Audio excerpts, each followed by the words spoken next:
बच्चों कैसे हैं आप लोग। आई होप आप सभी लोग अच्छे होंगे। आप सभी लोग पढ़ाई भी कर रहे होंगे अच्छे से। ठीक है, हम लोगों ने गॉस थ्योरम के फर्स्ट पार्ट में गॉस थ्योरम के बारे में और एरिया वेक्टर के बारे में और इलेक्ट्रिक फ्लक्स के बारे में पढ़ लिया था। आज हम लोग गॉस थ्योरम के सेकंड पार्ट को स्टार्ट कर रहे हैं। गॉस थ्योरम के सेकंड पार्ट में हम लोग पढ़ने वाले हैं गॉस थ्योरम के एप्लीकेशंस को। ठीक है, गॉस थ्योरम का जो फर्स्ट एप्लीकेशन हमारा बच्चों है वो है electric field intensity due to a long straight wire. हमारे पास एक लॉन्ग स्ट्रेट वायर है जहाँ पे जो इलेक्ट्रिक चार्ज है, कि आप डायग्राम में देख रहे होंगे, यहाँ हमारे पास एक लॉन्ग स्ट्रेट वायर है। यहाँ पे जो इलेक्ट्रिक चार्ज है वो एक लाइन पर डिस्ट्रीब्यूट है, एक लीनियर चार्ज डिस्ट्रीब्यूशन यहाँ पर है। तो उसके द्वारा हमें किसी पॉइंट P पे जिसका डिस्टेंस इस वायर से इस इन्फाइनाइटली लॉन्ग स्ट्रेट वायर के द्वारा हमें किसी पॉइंट P पर जिसका डिस्टेंस स्मॉल r है फ्रॉम दिस वायर हमें इलेक्ट्रिक फील्ड इंटेंसिटी को कैलकुलेट करना है बाय यूजिंग गॉस थ्योरम। से एग्जाम में क्वेश्चन ऐसे पूछ सकता है कि calculate the electric field intensity due to a infinitely long straight wire by having linear charge density lambda coulomb per metre. ठीक है, बाय यूजिंग गॉस थ्योरम। तो अब सबसे पहली बात क्वेश्चन हमारे दिमाग में ये आता है कि सर ये लीनियर चार्ज डिस्ट्रीब्यूशन या फिर ये लीनियर चार्ज डेंसिटी होता क्या है। ठीक है, तो उसके लिए हम लोग एक छोटा सा रिकैप कर लेते हैं प्रीवियस टॉपिक्स का। जैसे कि अगर हम बात करें यूनिफॉर्म चार्ज डिस्ट्रीब्यूशन की, तो किसी भी सरफेस पर बच्चों तीन तरीके से चार्ज को हम डिस्ट्रीब्यूट कर सकते हैं यूनिफॉर्मली। तीन तरीके से हम तीन तरह के जगहों पे चार्ज को डिस्ट्रीब्यूट करते हैं, जिनमें पहला होता है अगर चार्ज का डिस्ट्रीब्यूशन किसी लाइन पर, जैसे आप यहाँ पर देख रहे हो, अगर बहुत ही थिन वायर हो, कोई बहुत ही थिन लाइन हो, तो उस पर जो चार्ज का डिस्ट्रीब्यूशन होगा बच्चों वो लीनियर चार्ज डिस्ट्रीब्यूशन कहलाएगा। उसे क्या बोलेंगे हम लोग? लीनियर चार्ज डिस्ट्रीब्यूशन बोलेंगे। ठीक है बच्चों, लीनियर चार्ज डिस्ट्रीब्यूशन में क्या होता है कि जो चार्ज होता है वो किसी लाइन पर डिस्ट्रीब्यूट होती है, जैसे कि आपको यहाँ डायग्राम में दिख भी रहा होगा। लीनियर चार्ज डिस्ट्रीब्यूशन में जो लीनियर चार्ज डेंसिटी होती है बच्चों, लीनियर चार्ज डेंसिटी, इसे हम लैम्डा से रिप्रेजेंट करते हैं बच्चों, और ये बराबर होती है चार्ज पर यूनिट लेंथ के बराबर। यानी लीनियर चार्ज डिस्ट्रीब्यूशन में जो हमारा चार्ज डेंसिटी लैम्डा होती है वो चार्ज अपॉन में लेंथ के बराबर होती है। यानी लैम्डा की यूनिट क्या होगी बच्चों? कूलम पर मीटर होगा, जो कि हमने यहाँ पर लिखा भी है coulomb per metre. Second type की अगर डिस्ट्रीब्यूशन की बात करें, कॉन्टिन्यूस चार्ज डिस्ट्रीब्यूशन की, तो हमारा हो सकता है सरफेस चार्ज डिस्ट्रीब्यूशन, या समटाइम इसे हम लोग एरिया चार्ज डिस्ट्रीब्यूशन भी बोल सकते हैं। बिकॉज यहाँ पे क्या होता है, इस तरह के डिस्ट्रीब्यूशन में जो हमारा चार्ज होता है वो सरफेस पर फैला होता है। फॉर एग्जाम्पल अगर मान लीजिए कि ये वाइट बोर्ड है, इस वाइट बोर्ड पर जितनी मैंने चौक से चीज़ें लिखी हुई सारे चार्ज हैं, मान लीजिए ये सारे चार्ज कहाँ है? इस ग्रीन बोर्ड पर फैले हुए हैं, डिस्ट्रीब्यूट हुए हैं। तो हम कह सकते हैं कि यहाँ पर जो डिस्ट्रीब्यूशन है वो सरफेस पर हुआ है इस बोर्ड के, तो हम इसे बोलेंगे सरफेस चार्ज डिस्ट्रीब्यूशन। ठीक है बच्चों, तो सेकंड क्या होता है हमारा? सरफेस चार्ज डिस्ट्रीब्यूशन होता है, सरफेस चार्ज डिस्ट्रीब्यूशन। अगर हम सरफेस चार्ज डिस्ट्रीब्यूशन में बच्चों सरफेस चार्ज डेंसिटी की बात करें तो it will be represented by sigma. Surface charge density जो होता है बच्चों उसको हम लोग सिग्मा से रिप्रेजेंट करते हैं, और सिग्मा बराबर क्या होता है? Again surface per unit surface area हो जाता है। ठीक है बच्चों, तो यहाँ पे क्या हो जाएगा? Sigma, sigma is what? Sigma is the surface पर सरफेस के चार्ज अपॉन में एरिया के बराबर हो जाएगा। यानी what is the unit of sigma?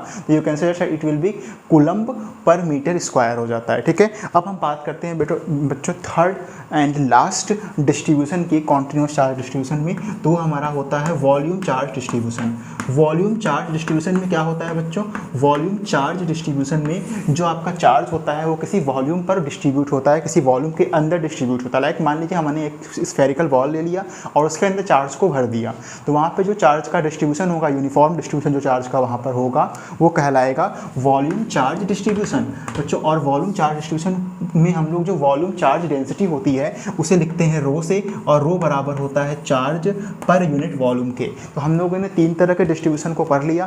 पहला होता है हम लोग का लीनियर चार्ज डिस्ट्रीब्यूशन, जिसमें क्या होता है बच्चों? चार्ज जो होता है आपका एक स्ट्रेट वायर पे या एक थिन वायर पे फैला हुआ होता है, जिसके पास केवल लेंथ होती है उस वायर के पास, ना तो एरिया ऑफ क्रॉस सेक्शनल या वॉल्यूम उसका बहुत ही कम या नेग्लिजिबल होता है, ठीक है। तो उस तरह के डिस्ट्रीब्यूशन में बच्चों जो चार्ज डेंसिटी होती है वो लैम्डा होती है, और उसको बोलते हैं लीनियर चार्ज डेंसिटी। वो लैम्डा बराबर क्या होती है, चार्ज अपॉन में लेंथ हो जाती है। अब सेकंड हम बात करें सरफेस चार्ज डिस्ट्रीब्यूशन की, जहाँ पे चार्ज क्या होता है, किसी सरफेस पर फैला होता है। फॉर एग्जांपल मान लीजिए आप यहाँ डायग्राम में सिलेंडर देख रहे हो, अगर इस सिलेंडर के सरफेस पर हम चार्ज को फैला दें, यूनिफॉर्म डिस्ट्रीब्यूशन चार्ज का कर दें सिलेंडर के सरफेस पे, तो उस केस में जो डिस्ट्रीब्यूशन कहलाएगा बच्चों वो कहलाएगा सरफेस चार्ज डिस्ट्रीब्यूशन। और सरफेस चार्ज डिस्ट्रीब्यूशन में जो सरफेस चार्ज डेंसिटी होती है उसको हम सिग्मा से लिखते हैं, और इसकी वैल्यू क्या होती है, चार्ज पर एरिया होती है, चार्ज पर यूनिट एरिया होती है, जहाँ पे बेटा इसकी यूनिट हो जाएगी कूलम्ब पर मीटर स्क्वायर हो जाएगी, इसकी यूनिट हो जाएगी कूलम्ब पर मीटर। और यहाँ पे वॉल्यूम चार्ज डिस्ट्रीब्यूशन में ऐसा कि आप देख रहे हो चार्ज जो होगा वॉल्यूम में फैला हुआ होगा, तो वहाँ पर जो चार्ज डेंसिटी होगी वॉल्यूम चार्ज डेंसिटी बच्चों, उसे हम रो से लिखेंगे, और इसकी वैल्यू क्या होगी, रो बराबर चार्ज अपॉन में वॉल्यूम हो जाएगा। इसकी यूनिट हम लोग लिख सकते हैं कूलम्ब पर मीटर क्यूब लिख सकते हैं, ठीक है बच्चों। तो ये हमारा डिस्ट्रीब्यूशन का एक छोटा सा बेसिक नॉलेज हो गया। अब आते हैं हम लोग अपने एक्चुअल टॉपिक पे, जो कि टॉपिक है हमारा एप्लीकेशन ऑफ गॉस थ्योरम। इसमें करना क्या है बच्चों, हमको इनफाइनाइटली लॉन्ग स्ट्रेट वायर के द्वारा किसी पॉइंट P पर, जो कि r डिस्टेंस पर उस वायर से है, हमें इलेक्ट्रिक फील्ड निकालना है बाय यूजिंग गॉस थ्योरम। आइए देखते हैं कैसे निकलेगा बच्चों। देखिए, जब भी हमें इनफाइनाइटली लॉन्ग स्ट्रेट वायर के द्वारा फील्ड निकालना हो गॉस थ्योरम का यूज करके, तो हमारा पहला टारगेट होता है कि हम गॉसियन सरफेस चूज करें। और गॉसियन सरफेस चूज करते समय हमें थोड़ी सावधानी रखनी चाहिए। वो कैसी है, आइए वो देखते हैं। देखिए, अगर हमारे पास ये इनफाइनाइटली लॉन्ग स्ट्रेट वायर है, ठीक है, तो हम ये देख सकते हैं कि सिमेट्रिकली इस वायर के चारों तरफ इलेक्ट्रिक फील्ड लाइंस मिलेंगी हमें, है ना। इसके द्वारा चारों तरफ इलेक्ट्रिक फील्ड्स मिलेंगी। और अगर हम इक्वल डिस्टेंस पे इलेक्ट्रिक फील्ड की वैल्यू कैलकुलेट करें, तो इस वायर के चारों तरफ इक्वल डिस्टेंस पे हमें इक्वल इलेक्ट्रिक फील्ड लाइंस मिलेंगी। अब उस तरह से हमें इस वायर के हर एलिमेंट में हमें चारों तरफ ऐसे सरफेस मिलेंगे जिस पे हर पॉइंट पे इलेक्ट्रिक फील्ड सेम होगा हमारा। तो अगर उन सारे सरफेस को ज्वाइन करते हुए हम एक कॉमन सरफेस बनाएं, तो हम ये देख पाएंगे कि इसके चारों तरफ एक सिलेंड्रिकल सरफेस मिलेगा, जिसके सरफेस के हर एक पॉइंट पे हमें क्या मिलेगा बच्चों, इलेक्ट्रिक फील्ड सेम मिलेगा। अब क्वेश्चन है सर सेम क्यों मिलेगा, तो हम सभी लोग पढ़ चुके हैं प्रीवियस क्लासेस में कि जो इलेक्ट्रिक फील्ड होता है बच्चों वो होता है K Q अपॉन में R स्क्वायर। यानी इलेक्ट्रिक फील्ड दो लोगों पे डिपेंड करता है, एक होता है चार्ज और एक डिस्टेंस पे। एक्चुअली वो मीडियम पर भी डिपेंड करता है, बट मीडियम को हम लोग यहाँ पर वैक्यूम मान करके चल रहे हैं, ठीक है। तो अगर मीडियम वैक्यूम है आपका या फ्री स्पेस है और वहाँ पे हमारा कोई कंडक्टर या कोई चार्ज बॉडी रखा हुआ है, तो उसके द्वारा जो इलेक्ट्रिक फील्ड होगा बच्चों वो चार्ज पर और डिस्टेंस पर डिपेंड करेगा। क्योंकि चार्ज हमारे इस रॉड पर जो भी हमने अप्लाई किया है वो फिक्स है, तो चार्ज तो हमारा कांस्टेंट हो गया, बचा क्या हमारा डिस्टेंस। तो अगर इक्वल डिस्टेंस पे हम देखें यहाँ पर इस सिलेंडर के हर सरफेस का डिस्टेंस इस वायर से सेम है। क्यों, तो कि ये जो वायर है सिलेंडर के एक्सियल लाइन पर है। तो इस केस में क्या है, अगर हर सिलेंडर के हर पार्ट का, हर कर्व सरफेस का डिस्टेंस सेम है, कर्व सरफेस के हर एक पॉइंट का डिस्टेंस इस वायर से सेम है, इसका मतलब क्या है कि इलेक्ट्रिक फील्ड भी क्या होगा, सेम होगा। तो ऐसे सरफेस को ही हम गॉसियन सरफेस चूज करते हैं बच्चों, जिसके हर पॉइंट पे इलेक्ट्रिक फील्ड सेम हो। इससे हमारा काम थोड़ा आसान हो जाता है, ठीक है। तो आइए अब देखते हैं आगे हम, अगर हमने यहाँ पर मान लीजिए कि हमने अगर इस सिलेंड्रिकल सरफेस को गॉसियन सरफेस के रूप में चूज कर लिया, तो अब हमारे पास हम देख सकते हैं कि सिलेंड्रिकल सरफेस पे हमारे पास तीन तरह के सरफेसेस हैं। एक हो गया आपका कर्व सरफेस, जो कि आपको यहाँ पर दिख रहा होगा कर्व सरफेस। एक हो गया अपर सर्कुलर सरफेस, इसको मैं सरफेस नंबर 1 मान लेता हूँ बच्चों। एक हो गया लोअर सर्कुलर सरफेस, इसको सरफेस नंबर 3 मान लेता हूँ मैं। और एक हो गया हमारा कर्व सरफेस, इसको सरफेस नंबर मैं 2 मान लेता हूँ, ठीक है। तो गॉस थ्योरम जब भी हमें अप्लाई करना होता है किसी भी सरफेस पे, तो गॉस थ्योरम में हमें इलेक्ट्रिक फ्लक्स के बारे में इंफॉर्मेशन होना चाहिए। और हम पढ़े हुए हैं बच्चों कि जो इलेक्ट्रिक फ्लक्स होता है वो क्या होता है, closed integration over surface E dot ds के बराबर होता है। जिन लोगों को इलेक्ट्रिक फ्लक्स या गॉस थ्योरम के बारे में नहीं पता है, वो हमारे पिछले वाले वीडियोस को जा करके देख सकते हैं। वहाँ मैंने आप लोगों को इलेक्ट्रिक फ्लक्स क्या होता है, गॉस थ्योरम क्या होता है, उसके बारे में समझाया हुआ है, ठीक है। तो अब अगर हम बात करें इलेक्ट्रिक फ्लक्स की बच्चों, तो इलेक्ट्रिक फ्लक्स जो हमारा होगा वो E और ds के बीच में E और ds पर डिपेंड करता है। अगर देखा जाए तो E डॉट ds है, यानी E ds cos थीटा होगा। यानी इलेक्ट्रिक फ्लक्स को बच्चों हम लोग यहाँ पे क्या लिख सकते हैं, इलेक्ट्रिक फ्लक्स को लिख सकते हैं E ds cos थीटा, ठीक है। अगर इसको लिखे तो ये होगा E ds cos of theta. तो हम देखें तो यहाँ पे जो इलेक्ट्रिक फ्लक्स होता है बच्चों, ये आपका ई और डी एस के बीच के एंगल पर डिपेंड करता है। जहाँ पे डी एस क्या है, डी एस एरिया वेक्टर है, ई क्या है, इलेक्ट्रिक फील्ड है, यानी इलेक्ट्रिक फील्ड और एरिया वेक्टर के बीच के एंगल को भी हमें चेक करना होगा। ठीक है, तो अब हम क्या करेंगे, सबसे पहले बारी बारी से इन तीनों सरफेसेस पे छोटे छोटे एरिया एलिमेंट्स को लेंगे, जिनकी एरिया क्या होंगे, डी एस टाइप की होगी एरिया। तो अगर मान लीजिए सरफेस नंबर 1 पे हम एक छोटा सा एरिया एलिमेंट लेते हैं बच्चों, अगर सरफेस नंबर 1 पे हम छोटा सा एरिया एलिमेंट लेते हैं, मान लेते हैं कि इस छोटे से एरिया एलिमेंट का जो एरिया है वो DS1 है, तो अब बताइए इस एरिया एलिमेंट का डायरेक्शन किधर होगा।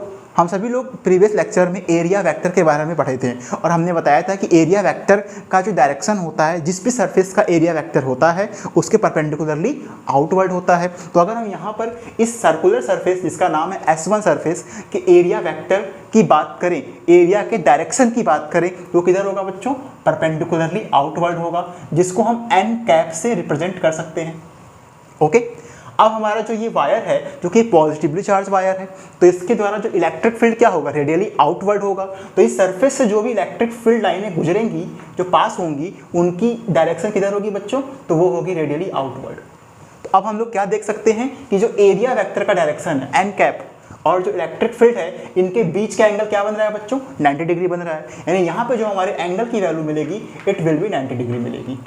आई होप ये क्लियर हो गया होगा। अगर नहीं क्लियर है तो फिर से देखते हैं सेकंड सरफेस पे, सरफेस नंबर 2 पे फिर ध्यान दीजिएगा, क्लियर हो जाएगा आपको। ठीक है बच्चों, तो अगर सरफेस नंबर 2 पे हम बात करें, सपोज दैट हमने यहाँ पर एक छोटा सा एरिया एलिमेंट ले लिया। ठीक है, इस एरिया एलिमेंट के एरिया की वैल्यू मैं मान लेता हूँ कि DS2 है बच्चों। ठीक है, डायरेक्शन किधर होगा, जो कि एक कर्व सरफेस है, कर्व सरफेस है ये, तो परपेंडिकुलरली आउटवर्ड होगा। परपेंडिकुलरली क्या होगा बच्चों, आउटवर्ड हो जाएगा। यहाँ पे डायरेक्शन ऑफ एरिया वेक्टर क्या होगा, परपेंडिकुलरली आउटवर्ड हो गया। अब चूंकि ये पॉजिटिवली चार्ज रॉड है, तो इसके द्वारा इलेक्ट्रिक फील्ड क्या होगा, रेडियली आउटवर्ड होगा। तो यहाँ भी बच्चों क्या होगा, इलेक्ट्रिक फील्ड आपका बाहर की तरफ हो जाएगा। तो आपने क्या देखा, यहाँ पे इलेक्ट्रिक फील्ड का डायरेक्शन और एरिया वेक्टर का डायरेक्शन दोनों क्या है, सेम डायरेक्शन में, पैरेलल है आपस में। तो इनके बीच का एंगल क्या होगा, दो पैरेलल लाइंस के बीच का एंगल 0 होता है, कुछ एंगल नहीं होता उनके बीच, यानी 0 एंगल होता है। यहाँ बच्चों क्या हो गया, एंगल हमारा 0 आ गया। ऐसे ही अगर हम थर्ड सरफेस पर देखें, आइए, तो मान लीजिए कि सरफेस नंबर 3 हमारा बच्चों ये है, देखिए आपको दिख रहा होगा सरफेस नंबर 3 ये है, सर्कुलर सरफेस है। अगर इसका मैं छोटा सा एरिया एलिमेंट ले लेता हूं बच्चों, तो मान लेता हूं कि उसका एरिया क्या है, DS3 है। अब बताइए इसका डायरेक्शन किधर होगा, एरिया वेक्टर का, तो आपका क्या कहोगे, परपेंडिकुलरली आउटवर्ड होगा। तो आउटवर्ड का मतलब नीचे की तरफ होगा, बाहर की तरफ हो गया, ये अंदर तो होगा नहीं, तो इनवर्ड हो जाएगा। ठीक है बच्चों, तो परपेंडिकुलरली आउटवर्ड होगा। ठीक है, तो ये क्या हो जाएगा, एरिया वेक्टर का डायरेक्शन क्या हो गया बच्चों, परपेंडिकुलरली आउटवर्ड हो गया। अब हमारा इलेक्ट्रिक फील्ड किधर होगा, यहाँ पर पॉजिटिवली चार्ज रॉड है, क्या होगा, अवे फ्रॉम द रॉड होगा, रेडियली आउटवर्ड होगा रॉड से। ये किधर की तरफ हो जाएगा बच्चों, इलेक्ट्रिक फील्ड हमारा इधर की तरफ हो जाएगा। तो हमने क्या देखा, यहाँ पर भी जो हमारा एंगल बन रहा है एरिया वेक्टर के डायरेक्शन और इलेक्ट्रिक फील्ड के बीच में, वो कितना बन रहा है बच्चों, 90 डिग्री बन रहा है। अब हमने क्या किया, तीनों एरिया वेक्टर्स और इलेक्ट्रिक फील्ड के डायरेक्शंस को निकाल लिया। अब क्या करेंगे, बारी बारी से तीनों फ्लक्स के क्रॉस, तीनों सरफेस के क्रॉस कितना फ्लक्स पास हो रहा है, इलेक्ट्रिक फ्लक्स, उनकी वैल्यू को निकालेंगे और फिर उनको ऐड करके टोटल फ्लक्स निकाल लेंगे इस गॉसियन सरफेस से। अच्छा, एक बात और समझ लीजिए बच्चों, ये जो मैंने सिलेंड्रिकल सरफेस यहाँ बना रखा है ना, इसको हम लोग बोलते हैं गॉसियन सरफेस, गॉसियन सरफेस। यहाँ पर हम लोगों ने सरफेस लिया है वो सिलेंड्रिकल लिया है, तो इसको हम लोग बोल सकते हैं सिलेंड्रिकल गॉसियन सरफेस। ठीक है बच्चों, ये हमारा हो गया सिलेंड्रिकल गॉसियन सरफेस। चलिए अब हम लोग आगे बढ़ते हैं। अब हम लोग बारी बारी से तीनों सरफेसेस के फ्लक्स निकाल सकते हैं और उनको ऐड कर सकते हैं, या तो फिर हम एक साथ ही तीनों को निकाल करके ऐड कर सकते हैं। तो हम लोग एक साथ करने वाले हैं, तो हम क्या लिखने वाले हैं बच्चों, ध्यान दीजिएगा, यहाँ पर total flux linked with cylindrical Gaussian surface. क्या हो जाएगा बच्चों, वो हो जाएगा, अगर टोटल फ्लक्स को मैं बच्चों मान लेता हूँ फाई है, फाई ई मान लेता हूँ, तो ये क्या हो जाएगा, flux across surface number 1 E.ds electric field, और सरफेस नंबर 1 के एरिया एलिमेंट जो हमने लिया है DS1, उसके डॉट प्रोडक्ट के बराबर हो जाएगा। ठीक है बच्चों, प्लस सरफेस नंबर 2 से फ्लक्स हो जाएगा हमारा ई डॉट ds2 हो जाएगा, सरफेस नंबर 2 से फ्लक्स हो जाएगा बच्चों हमारा। फिर प्लस क्या हो जाएगा, सरफेस नंबर 3 से हमारा फ्लक्स हो जाएगा। हमने क्या किया बच्चों, बारी बारी से तीनों सरफेसेस के अक्रॉस फ्लक्स को निकाल करके आपस में ऐड कर दिया। अब हम यहाँ पे लगाने वाले हैं ई डॉट ds का फॉर्मूला, मतलब कि a डॉट b का फॉर्मूला। हम सभी लोग पढ़े हैं कि a डॉट b बराबर क्या होता है बच्चों, बता सकते हैं कोई आप में से a डॉट b क्या होगा? हाँ बच्चों, a डॉट b क्या होगा? बिल्कुल सही, a डॉट b बराबर हमारा होगा ab cos ऑफ थीटा। ठीक है बच्चों, तो a डॉट b क्या होगा हमारा, ab cos थीटा होगा। तो उसको हम लोग यहाँ पर अप्लाई करने वाले हैं। ठीक, तो क्या हो जाएगा बच्चों, यहाँ पर हो जाएगा first surface number 1 e ds और 1 और e और ds1 के बीच का एंगल, जरा डायग्राम में देखिए बच्चों आप लोग, e और ds1 के बीच का एंगल कहाँ पर है, ds1 का डायरेक्शन किधर है, एन कैप ऊपर परपेंडिकुलर अपवर्ड है, और e जो आपका यहाँ पर इस डायरेक्शन में है। तो आप देख सकते हैं कि यहाँ पे e और ds1 के बीच का एंगल जो बन रहा है बच्चों 90 डिग्री का बन रहा है। यहाँ पे cos क्या हो जाएगा, 90 हो जाएगा, cos 90 डिग्री प्लस। अब बात करते हैं सरफेस नंबर 2 यानी कर्व सरफेस की बात करते हैं बच्चों हम लोग। सरफेस नंबर 2 यहाँ भी क्या हो जाएगा, ई ds2 हो जाएगा, और इन दोनों के बीच का एंगल देखिए जरा डायग्राम में, कर्व सरफेस के लिए इलेक्ट्रिक फील्ड और एरिया वेक्टर के बीच का एंगल क्या मिल रहा है बच्चों, 0 डिग्री मिल रहा है ना। तो यहाँ पे क्या हो जाएगा, cos 0 हो जाएगा हमारा, cos 0 डिग्री हो गया। प्लस अब हम सरफेस नंबर 3 की बात करते हैं बच्चों। सरफेस नंबर 3 तो बॉटम में आपको यहाँ दिख रहा होगा, सरफेस नंबर 3 आपका ये है। सरफेस नंबर 3 के लिए इलेक्ट्रिक फील्ड और एरिया वेक्टर के बीच का डायरेक्शन कितना बन रहा है, 90 डिग्री का बन रहा है एंगल यहाँ पर। यहाँ पे जाएगा cos 90 हमारा। तो ये क्या हो जाएगा बच्चों, ये हो जाएगा आपका सरफेस नंबर 3 के लिए e ds3 cos 90 हो गया। ठीक है बच्चों, अब हम सभी लोग जानते हैं कि cos 90 कितना होता है, 0 होता है। cos 0 कितना होता है, 1 होता है। cos 90 अगेन 0, तो ये टर्म और ये टर्म पूरी तरह 0 हो जाएगा, खाली बचेगा आपका लास्ट बीच वाला टर्म ये। तो क्या हो जाएगा बच्चों, ये 0 प्लस ये हो जाएगा आपका e ds2 surface integration plus ये 0 हो जाएगा। ठीक है बच्चों, इतना आ गया हमारा। तो इसको हम क्या लिख सकते हैं, flux of E, total flux across the Gaussian surface कितना हो जाएगा बच्चों हमारा, वो हो जाएगा surface integration S2 E ds2 के बराबर। ठीक, अब एक बात बताइए बच्चों आप लोग मुझे, क्या ये जो आपका सरफेस है इसके हर पॉइंट पे इलेक्ट्रिक फील्ड सेम होगा? ये हम पहले आपको बता चुके हैं शुरुआत में ही कि इस सरफेस के हर पॉइंट का जो डिस्टेंस होगा, कर्व सरफेस के हर पॉइंट का डिस्टेंस इस लीनियर चार्ज डिस्ट्रीब्यूशन से इक्वल है, यानी r डिस्टेंस है, r डिस्टेंस है। हर सरफेस के हर पॉइंट का डिस्टेंस r होगा।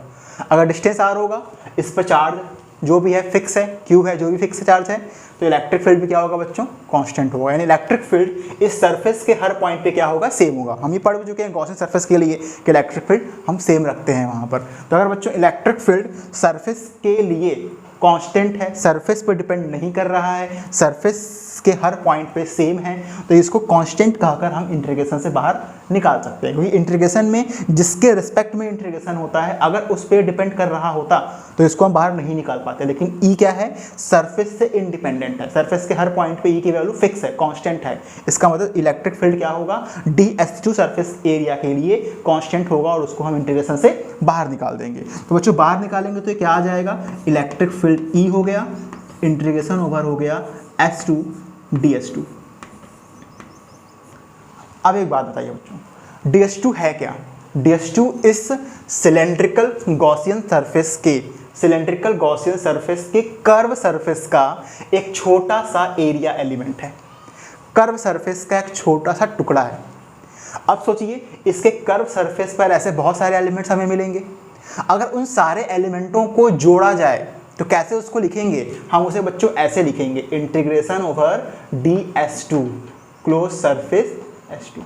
यानी हम क्या लिखेंगे, एक छोटे से एरिया एलिमेंट को लेंगे और उसको जोड़ने के लिए, जो कि कॉन्टिन्यूअस चार्ज डिस्ट्रीब्यूशन है, तो वहाँ पर हम जोड़ने के लिए हम इंटीग्रेशन का यूज करते हैं। ऐसा हम लोग पिछले क्लासेस में पढ़ चुके हैं। अगर आपको नहीं पता है तो इसका मैं एक नया लेक्चर बनाऊंगा और वहाँ आपको बताऊंगा कि why we are using integration to add this type of distribution. Okay बच्चों, तो देखिए, अगर हम यहाँ पे छोटे से सरफेस एरिया है। इस तरह के हमको बहुत सारे सरफेस एरियाज मिलेंगे जो कि अनकाउंटेबल होंगे, जिन्हें हम काउंट नहीं कर सकते हैं। तो उन सारे सरफेसेस के एरिया को जोड़ करके हमें जो कुल सरफेस एरिया यानी कि इंटीग्रेशन ऑफ DS2 हमें क्या बता रहा है, ये बता रहा है हमें टोटल कर्व्ड सरफेस एरिया बता रहा है। क्या बता रहा है बच्चों हमें? इंटीग्रेशन ओवर DS2, ये बता रहा है टोटल कर्व सरफेस एरिया। अब बताइए, अगर इस सिलेंडर का जो कि हमें यहाँ पर दिख रहा है, जिसकी लेंथ हमने मान लिया है कि L है, मान लेता हूँ कि इस सिलेंडर की जो लेंथ है वो L है। अगर इस सिलेंडर की लेंथ हमने L मान लिया तो बताइए इस सिलेंडर जिसका रेडियस R है, तो बताइए इस सिलेंडर का टोटल कर्व सरफेस एरिया क्या होगा? Of course 2 pi R into H होता है, जहाँ पे H सिलेंडर की हाइट होती है, तो यहाँ पे हाइट कितना माना है हमने? L माना है। तो क्या हो जाएगा बच्चों उसका टोटल कर्व सरफेस एरिया? वो हो जाएगा आपका 2 पाई इंटू RL हो जाएगा। तो इस इंटीग्रेशन ओवर DS2 की जगह पे हम क्या लिख सकते हैं बच्चों? इसकी जगह पे हम लोग लिख सकते हैं E into 2 pi R into L लिख सकते हैं। तो ये हमारा आ गया total electric flux passing through cylindrical Gaussian surface. ठीक है, ये आ गया। अब हम बच्चों यहाँ पर लगाने वाले हैं गॉस थ्योरम। ठीक है, आइए देखते हैं गॉस थ्योरम क्या कहता है। बच्चों देखिए, अकॉर्डिंग टू, हम लोग पढ़ चुके हैं, अकॉर्डिंग टू गॉस थ्योरम क्या कहते हैं गॉस जी? बेटा गॉस जी कहते हैं total flux linked with any closed surface is equal to 1 upon epsilon naught times the total charge enclosed by that surface। मतलब किसी भी क्लोज सरफेस के अक्रॉस जो टोटल इलेक्ट्रिक फ्लक्स होता है वो 1 अपॉन एप्सिलॉन नॉट टाइम्स होता है उस चार्ज के जो उस सरफेस के अंदर होता है। याद रखिएगा, सरफेस के अंदर का चार्ज। अब जरा देखिए, यहाँ पे जो हमने गॉसियन सरफेस लिया है उसके अंदर चार्ज है कहाँ पर? तो आप अगर ध्यान से देखो तो आपको दिखेगा कि सिलेंडर के एक्सियल लाइन पर हमने एक लॉन्ग वायर रखा हुआ है, थिन वायर रखा हुआ है, जिसके ऊपर चार्ज का डिस्ट्रीब्यूशन है, पॉजिटिव चार्ज का डिस्ट्रीब्यूशन। तो अगर हम उस थिन वायर के ऊपर कितना चार्ज है जो सिलेंडर के अंदर आ रहा है वो निकाल लें तो हम उस चार्ज को यहाँ पर रख सकते हैं। ठीक है, अब देखिए क्वेश्चन में क्या दिया था। क्वेश्चन में दिया था बच्चों हमें चार्ज डेंसिटी लैम्डा, और हम पढ़े हैं कि लीनियर चार्ज डेंसिटी लैम्डा बराबर होता है चार्ज अपॉन में लेंथ होता है। तो अब देखिए बच्चों, लैम्डा से हम चार्ज कैसे निकालेंगे? हम जानते हैं लैम्डा बराबर होता है चार्ज अपॉन में लेंथ। ठीक है, why we are using L because Gaussian surface जो हमने क्लोज सरफेस लिया है उसकी लेंथ हमने L मानी हुई है। तो उस L लेंथ में कितना चार्ज डिस्ट्रीब्यूट है, अगर वो Q चार्ज डिस्ट्रीब्यूट है, ठीक है, तो Q बराबर क्या हो जाएगा बच्चों? Q बराबर हो जाएगा आपका लैम्डा इंटू में L हो जाएगा। जहाँ पे लैम्डा आपको दिया था चार्ज डेंसिटी आपको लैम्डा दिया हुआ था, आपको चार्ज निकालना था कितना चार्ज उस लेंथ में आएगा, उस क्लोज सरफेस के अंदर आएगा। तो उसके लिए आपको उस क्लोज सरफेस की लेंथ लेनी पड़ेगी जो कि L हमने माना था, तो Q अपॉन L कर दिया, और Q बराबर क्या हो गया बेटा? लैम्डा इंटू L कर दिया हमने। तो हमको यहाँ से Q की वैल्यू मिल गई। अब हम इस Q की वैल्यू को यहाँ पर रिप्लेस कर सकते हैं जो कि इंटरनल चार्ज कहलाएगा उस गॉसियन सरफेस का। तो बच्चों फ्लक्स कितना आ गया हमारा? तो हमारा फ्लक्स की जो वैल्यू आ गई बच्चों वो क्या हो गई? That will be what? That will be Q lambda L upon में एप्सिलॉन नॉट हो गया। According to Gauss theorem flux हमारा ये आया, और हमने जो कैलकुलेट किया उससे फ्लक्स बच्चों कितना आ रहा है हमारा? E इंटू 2 पाई RL आ रहा है। क्योंकि ये दोनों फ्लक्स सेम सरफेस के हैं तो बराबर होंगे, तो हम क्या करेंगे? इक्वेट कर देंगे दोनों को।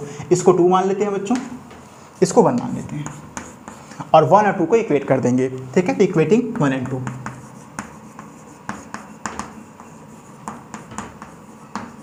हमें क्या मिलेगा बच्चों? फ्लक्स की जगह पे फ्लक्स की वैल्यू रख, ये फ्लक्स के बराबर था, है ना, तो फ्लक्स की जगह पे फ्लक्स की वैल्यू रखती है सिंपली। तो क्या हो जाएगा बच्चों? E इंटू 2 पाई RL बराबर हो जाएगा लैम्डा L अपॉन में एप्सिलॉन नॉट। ठीक है बच्चों, अब देखिए L से ये L कट गया, और finally what we get? E is equal to मिल गया हमको लैम्डा अपॉन में 2 pi R into epsilon not. ये हमारा आ गया electric field intensity at point P due to the infinitely long straight wire। ठीक है बच्चों, अगर इसको थोड़ा सा हम रीअरेंज कर दें ताकि थोड़ा देखने में और अच्छा लगे, तो उसके लिए हम क्या इसको लिख सकते हैं? E is equal to lambda upon में 2 pi epsilon naught into R। Sometimes कुछ लोग इसको ऐसे भी लिख सकते हैं या लिखते हैं, ऊपर नीचे 2 से मल्टीप्लाई कर देते हैं, तो रहता है 4 पाई एप्सिलॉन नॉट इंटू में आर, और इसको लिख देते हैं कुछ लोग k इंटू 2 लैम्डा अपॉन में आर, जहाँ पे k क्या होता है बच्चों हम लोग पढ़ चुके हैं पहले से ही। k क्या होता है आपका 1/4 पाई एप्सिलॉन नॉट होता है, और इसकी वैल्यू होती है 9 इंटू 10 की पावर 9 न्यूटन मीटर स्क्वायर पर कूलम स्क्वायर, है ना बच्चों। तो ये k की हमारी वैल्यू होती है। तो इस प्रकार से हमने गॉस थ्योरम की मदद से हमने इनफाइनाइटली लॉन्ग स्ट्रेट वायर के किसी पॉइंट P पे इलेक्ट्रिक फ्लक्स को निकालना सीख लिया। आई होप आप लोगों को समझ में आया होगा। अगर कहीं पर भी कोई भी डाउट हो तो आप नीचे कमेंट में हमें ज़रूर पूछ सकते हैं। ठीक है बच्चों, थैंक यू, जय हिंद।